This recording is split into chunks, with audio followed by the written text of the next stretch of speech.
Hi, and welcome to another episode of Hot Takes with me, the Silver Fox. Bit of a roundup here because there's a couple of things I just want to go over, just as the last one of the day. I'm not going to go into any detail. It's going to be quite a quick little sort of video, but it's just sort of a heads up of the sort of things that are going on.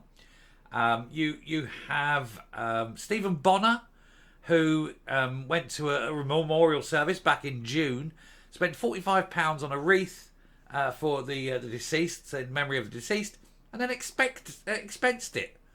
What? You can't even be bothered to spend £45 of your own money on a wreath for someone, and you have to go and expense it? Dearie me, what kind of subhuman person are you? And then you've another piece of news is Tony Giuliano has been cleared. This is a man that basically tried to connive his way into getting a seat. He's tried many times to become an MP. He's failed every single time. He got involved with some rather shady tactics. But of course, an internal investigation found him completely innocent and exonerated him. Because after all, can't have anyone in the SNP being found guilty of anything at all, whatever. So he's now going to stand in Falkirk, one of the safest seats in Scotland for the SNP. Might be the first time that that Falkirk votes against the SNP. Because if the people of Falkirk think that having a snidey, secretive, sleek-it, two-faced, dishonest SNP politician is a good thing, perhaps they may want to think twice. Although given that it's the SNP, they probably won't even think but once. There is so much going on. There's so many things that I wanted to do full videos on, but I'm not going to because, it's a busy day and I don't want to get heavy in at this time. So I'm just doing a quick of a roundup, bit of a flash roundup of what's going on. Fergus is still unhappy about the A9. He's saying that the failed dates and things aren't great. I may even do the full story on Fergus tomorrow, so keep an eye out for that one.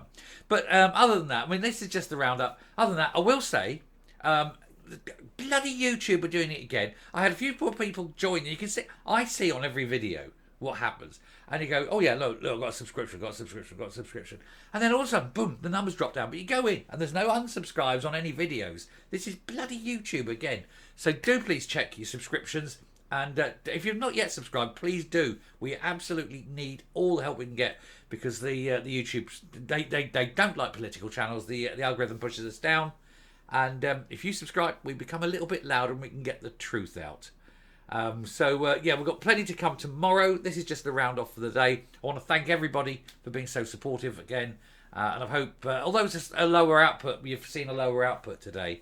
It's because I came in, did my videos early, and I got off. And we're as you're watching this, I'm watching films. I've already probably by now will have done Elf, will have done Die Hard, will have done Scrooge with Alistair Sim.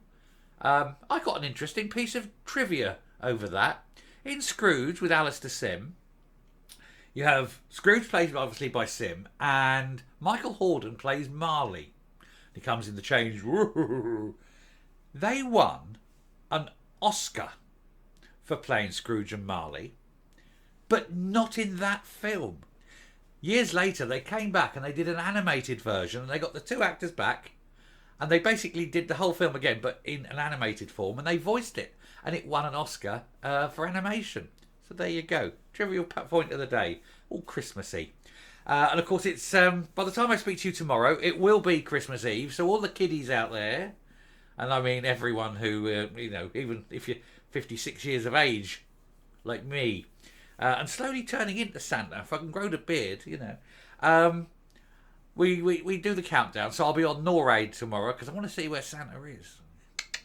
Anyway, thanks very much for watching today. Do please, as I say, hit that subscription button. Really, really important to the channel. Thank you all for watching today, all over. Like I say, it's lower output because it is Christmas, but there'll be a few coming tomorrow. And then just as a heads up, because I just want you to know, there will be one on Christmas morning. I'd like everyone to watch it. And there'll be a lot of people out there who won't have anyone on Christmas morning. And to you lot especially, Mike, you are in my thoughts. I know how awful it is to be alone at Christmas. I've had one Christmas in my life where I was alone and I bloody well hated it. I'll do one video just for you lot as well.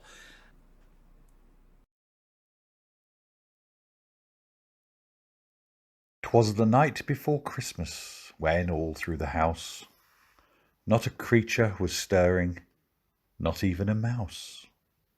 The stockings were hung by the chimney with care, in hopes that St. Nicholas soon would be there. The children were nestled all snug in their beds, while visions of sugar plums danced in their heads, and Mamma in her kerchief, and I in me cap, had just settled our brains for a long winter's nap, when out on the lawn there arose such a clatter, I sprang from my bed to see what was the matter. Away to the window I flew like a flash, tore open the shutters and threw up the sash, to the moon on the breast of the new fallen snow, gave a lustre of midday to objects below. But what to my wondering eyes did appear but a miniature sleigh and 8 tiny reindeer, with a little old driver, so lively and quick, I knew in a moment he must be St. Nick. More rapid than eagles his coursers they came, and he whistled and shouted and called them by name. Now Dasher, now Dancer, now Prancer and Vixen, on Comet, on Cupid, on Donner and Blitzen. To the top of the porch, to the top of the wall, now dash away, dash away, dash away all. As leaves that before the wild hurricane fly, when they meet with an obstacle, mount to the sky, so up to the housetop the coursers they flew, with the sleigh full of toys, and St. Nicholas too. And then, in a twinkling, I heard on the roof the prancing and pawing of each little hoof. As I drew in my head and was turning around, down the chimney St. Nicholas came with a bound. He was dressed all in fur, from his head to his foot, and his clothes were all tarnished with ashes and soot. A bundle of toys he had flung on his back, and he looked like a peddler just opening his pack. His eyes, how they twinkled, his dimples, how merry, his cheeks were like roses, his nose like a cherry.